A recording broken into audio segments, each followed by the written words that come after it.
ce qui nous regarde ce matin. Alors hier soir, le président de la République a répondu aux questions des journalistes lors d'une conférence de presse. On retiendra parmi les quelques annonces pour les Outre-mer, Mayotte, notamment le port de la tenue unique dans les écoles, collèges et lycées pour lutter contre les inégalités. Est-ce que c'est une bonne ou mauvaise idée ? Alors tout d'abord, l'exercice d'Emmanuel Macron, j'ai envie de dire qu'il est presque inédit. Il a renouvelé ça parce que il avait fait cette dernière fois cette conférence de presse en 2019 au lendemain de la crise des Gilets jaunes. Donc c'était nécessaire qu'il fasse en fait ce temps, plus de 2 heures d'échange avec les journalistes pour expliquer quel est le cap qui va être mené pour le deuxième quinquennat et puis à la suite du renouvellement du gouvernement. S'agissant de votre question, c'est une bonne nouvelle parce que le mot qu'il faut retenir, c'est le mot réarmement. Et quand vous parlez de ça, j'entends le mot réarmement civique. C'est important que les générations futures comprennent que on doit respecter en fait les institutions. Moi, j'entends plusieurs choses. Il a parlé de mettre la Marseillaise, de faire chanter la Marseillaise dès la primaire. Il a parlé également des enjeux des enjeux numériques avec les écrans et faire une campagne de lutte contre la désinformation. Il a parlé également de la tenue de l'uniforme. Je pense que c'est des choses qui sont nécessaires en fait sur Mayotte. On a besoin en fait de croire. On a une culture ici où on est à 99% musulmans, donc la culture cultuelle est importante, mais on a besoin également de croire en fait en nos instances, croire à notre République, et ça passe par là et ça passe par l'enseignement dès le plus jeune âge. Et ça passe également aussi, selon vous, par le service national universel qui propose de le généraliser. Tout à fait. Ça passe également par le SNU. Qu'est-ce que ça changerait pour Mayotte ? On a besoin, le SNU, un des leviers, c'est de promouvoir en fait le vivre ensemble. Et on a besoin en fait de cohésion, on a besoin de vivre ensemble sur notre territoire. Alors toujours dans le cadre de cette conférence de presse, sur une question sur les émeutes qui ont secoué en juin dernier à 500 villes de l'Hexagone, le président de la République a évoqué, je cite, « une réponse implacable de l'État, des forces de sécurité et de la justice avec un record d'interpellations et de condamnations sans déclarer l'état d'urgence ». Cassandra Chanfil et Maoré Ambré en dire autant. Les caillassages, les scènes de violence, les agressions, font partie du quotidien. Les Français de Mayotte ne demandent que ça. Est-ce qu'ils ne méritent pas la même réponse ? Mérite la même réponse, on doit avoir la même réponse. Ce qui est constaté, c'est que ça ne va pas assez vite et on ne voit pas les résultats, ne sont pas suffisamment visibles pour les Mahorais.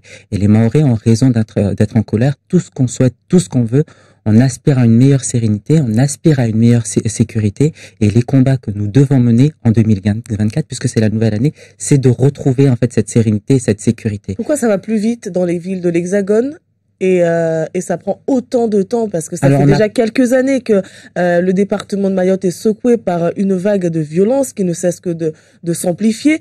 Pourquoi ça va plus vite en métropole pour répondre justement à ces violences, et qu'à Mayotte on attend encore? Alors on n'a pas...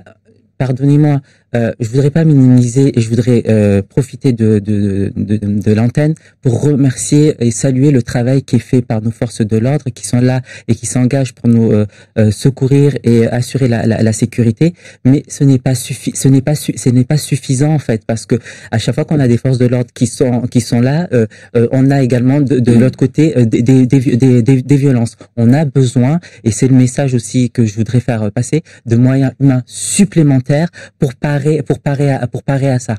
C'est Emmanuel Macron lui-même qui l'a dit hier soir, que la réponse, augmenter les effectifs de police et des gendarmes, ce n'est pas du tout la réponse, et jusqu'à maintenant, c'est la seule réponse qu'obtient Mayotte. C'est à chaque fois des effectifs supplémentaires, d'ailleurs qui ne sont que de passage, qui provoquent un turnover assez important, des gendarmes qui ne connaissent pas assez le territoire. Donc la réponse, c'est quoi? C'est plus du maintien de l'ordre sans pour autant régler le problème. Donc quelque part, lorsque le président de la République dit que pour l'Hexagone, la réponse n'est pas plus d'effectifs, mais pour Mayotte, on n'a que ça. C'est un message de politique générale, donc qui s'adresse à l'ensemble des Français. Pour Mayotte, nous vivons une situation particulière, spécifique, et à circonstances spécifiques, il faut apporter des réponses. Je vous rappelle qu'on a eu il y a quelques mois où on Bouchou, où on a pu vivre pendant quelques semaines mieux, parce qu'il y avait plus de forces de l'ordre. Donc on a besoin en fait de plus de forces de l'ordre sur le territoire pour assurer cette sécurité. Alors ces derniers jours, il y a beaucoup de tensions autour, notamment du camp de migrants à Cavani. Les habitants de Cavani, rejoints désormais par le collectif des citoyens de Mayotte, ils ont décidé de fermer toutes les mairies pour se faire entendre et accélérer l'expulsion des migrants du stade de Cavani. Quel est le regard, la position du MODEM sur ce cas de figure? Écoutez, on l'a dit lors de notre dernière intervention ici sur votre antenne, nous partageons et nous comprenons la colère des habitants. Aujourd'hui, je l'ai dit il y a pas plus de 5 minutes, on a besoin d'action, on a besoin qu'on agisse et on a besoin de résultats. La seule chose que les Mahorais demandent, c'est justement l'expulsion, en tout cas le démantèlement de ce camp de migrants pour retrouver cette sérénité. À notre niveau, nous on a remonté l'information au national pour que ça puisse agir. Je vous rappelle que la semaine dernière, on a eu la visite de la présidente de l'Assemblée nationale, Yael Braun-Pivet, qui est quand même le 4e personnage important des institutions, qui a vu et qui a constaté, et je ne doute pas qu'elle a pu remonter les informations, notamment auprès des ministères de l'Intérieur et des Outre-mer. Là, on a besoin en fait de réponses assez rapidement, et on a besoin aussi de coordination de l'ensemble des acteurs du territoire, que ça soit en premier lieu, et je le dis, en premier lieu des services de l'État, et une coordination du conseil départemental et des communes, notamment puisque c'est sur le camp de migrants qui est à Cavani et à Mamoudzou, de la commune de Mamoudzou. Donc, en tout cas, depuis dimanche, il y a des affrontements tous les soirs entre les migrants, les jeunes de Cavani. D'ailleurs, plusieurs jeunes de Cavani apparemment auraient été placés en garde à vue. Les tensions montent en puissance et en face, le représentant de l'État reste muet. Comment traduisez-vous ce silence? Alors, j'ai pour habitude, en tout cas, de porter l'action du gouvernement, et c'est ce que je fais. Moi, je demande, en tout cas, au service de l'État de pouvoir se manifester, qu'on puisse les entendre, parce que je pense que c'est aussi un moyen de pouvoir rassurer les Mahorais. Pour encore la citer, Yael Braun-Pivet avait dit, et son discours était cohérent, on a besoin d'entendre quand on aura des réponses. Je vous rappelle que les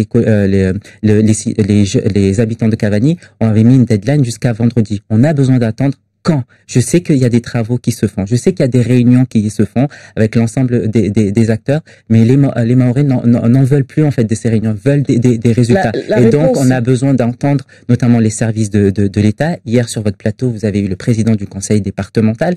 On a besoin d'entendre les services de l'État pour qu'on puisse entendre la voix. Mais est-ce qu'il faut aller chercher justement la voix du représentant de l'État? Est-ce que ça ne devrait pas être une démarche spontanée selon vous?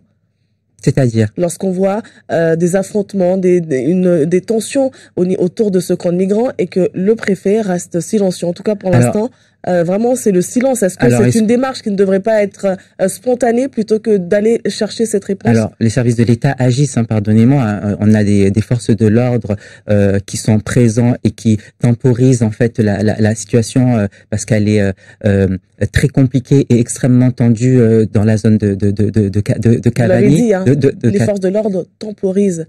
Donc le problème persiste. Il temporise et on a besoin, en tout cas, et je le dis, les services de l'État, et il y a eu des réunions derrière, il y a eu des réunions pas plus tard qu'hier pour trouver des solutions. Elles sont simples. Il faut déloger ces personnes-là du camp de Cavani. C'est des personnes qui sont, pour la plupart, et c'est pas moi qui le dis. Encore une fois, je vais citer Yael Braun-Pivet.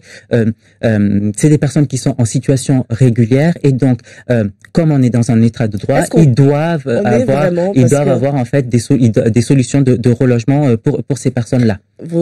La présidente de l'Assemblée nationale, forcément, elle s'est basée sur ce qu'on lui a dit, ce que les services de l'État lui ont répété. Il y a des enquêtes qui ont été faites, il y a entre 300 et 400 personnes sur le camp. Lorsqu'entre-temps, il y a des arrivées, de nouveaux arrivants dans le camp de migrants, est-ce que clairement on peut dire aujourd'hui qu'il n'y a que des personnes, des réfugiés ou des demandeurs d'asile qui se sont installés dans le camp de Cavani?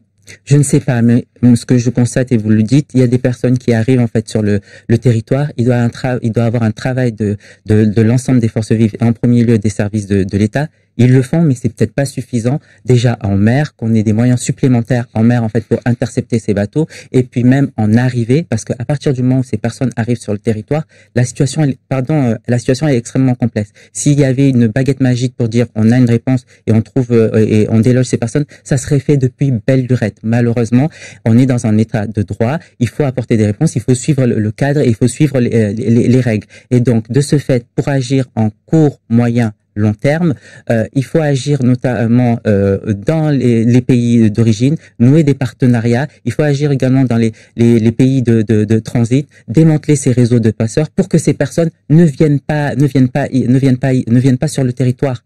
Cassandra Chanfi, vous défendez beaucoup l'action de l'État, vous défendez le bilan d'Emmanuel Macron qui est à la tête du pays depuis plus de 6 ans aujourd'hui. On se pose la question, jusqu'ici c'était une immigration qui était qui venait plus des Comores. Aujourd'hui, ça vient d'Afrique, de plusieurs pays d'Afrique. Y a-t-il vraiment une politique de lutte contre l'immigration clandestine de la part de l'État? Bien sûr, il y a une politique d'immigration clandestine. Mais ça ne fait que s'amplifier au final, parce que on est passé des Comoriens au continent africain. Donc, le président de la République l'a rappelé hier. Je vous rappelle qu'on a eu un projet de loi asile-immigration où les débats étaient très animés, tendus, qui a permis en fait d'avoir ces lois qui vont servir en fait de pouvoir reconduire à la frontière des personnes qui sont violents, et ça va nous servir pour Mayotte. La question migratoire, elle est prise en sérieux par l'État. C'est inscrit dans la politique gouvernementale. Qu'est-ce que vous proposeriez pour justement mettre fin à ces tensions autour de ce camp? Est-ce qu'il faut le démanteler? Qu'est-ce qu'il faudrait faire? Moi, j'en appelle tout d'abord à l'apaisement entre tous. C'est vrai que c'est difficile à entendre parce que les Mahorais, et je comprends, ne voient pas les résultats, les résultats, mais j'en appelle en fait au calme, de faire confiance en fait aux services de l'État, faire confiance aux élus. Et là, je demande vraiment que l'ensemble des élus, les élus qui semblent être dans l'impasse, l'ensemble des élus parlementaires, élus locaux, travailler main dans la main sur ce dossier pour qu'on trouve une solution et qu'on lutte contre cette immigration clandestine. Donc la réponse doit venir des élus ou de l'État? La réponse doit venir de tous. La réponse doit venir de tous. Sur le sujet du camp de migrants, l'État, les services de l'État doivent trouver une solution pour reloger ces personnes. Et ensuite, les services, les élus doivent prendre leur part. Rappeler en fait, en envoyant des courriers, en engageant en fait la responsabilité aux services de l'État sur ces actions-là. Cassandra Chanfi, fini le CUFR, le Centre universitaire de formation et de recherche, place à l'Université de Mayotte, un changement de nom, mais il s'agit d'une coquille vide selon les détracteurs. C'est aussi votre sentiment? Alors, je voudrais nuancer le propos. Depuis le 1er janvier 2024, donc on a une université de Mayotte.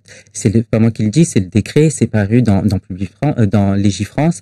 C'est une université qu'on peut retrouver en fait Paris-La Sorbonne. Quand on regarde en fait les derniers décrets, c'est la même chose.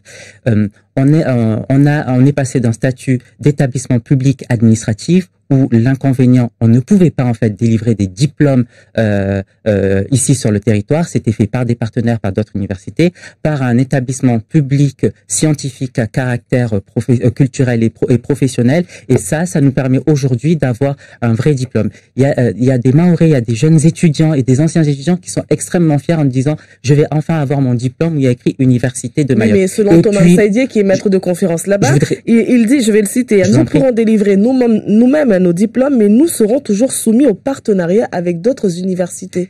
là où je voulais mettre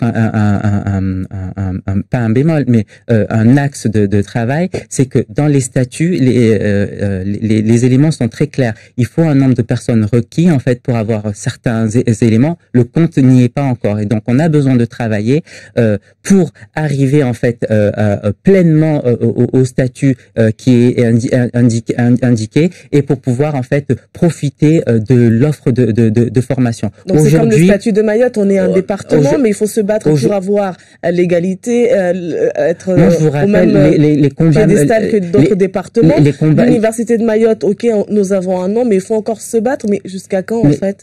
Pardon, l'histoire de l'université, elle date pas d'hier. Hein. On était en centre d'études de formation, on est passé en UFM, un institut de formation de maîtres, on est passé en centre universitaire de formation de recherche chez UFR, et depuis le 1er janvier, université. Vous voyez l'ascension qu'il y a eu, le combat qui a été mené par les anciennes personnes pour en arriver jusqu'à là. Ce n'est pas terminé, on doit avancer, on doit proposer et séduire par une offre de formation. Dites-vous qu'avec cet outil d'université de Mayotte, on peut avoir d'autres dispositifs. Je pense, on peut mettre en place maintenant des écoles supérieures, des facultés, des laboratoires, choses qu'on ne pouvait pas faire auparavant. Donc, il faut avancer, il faut travailler ensemble pour arriver pleinement à ce statut. Merci beaucoup Cassandra Champfils. Je rappelle que vous êtes la déléguée départementale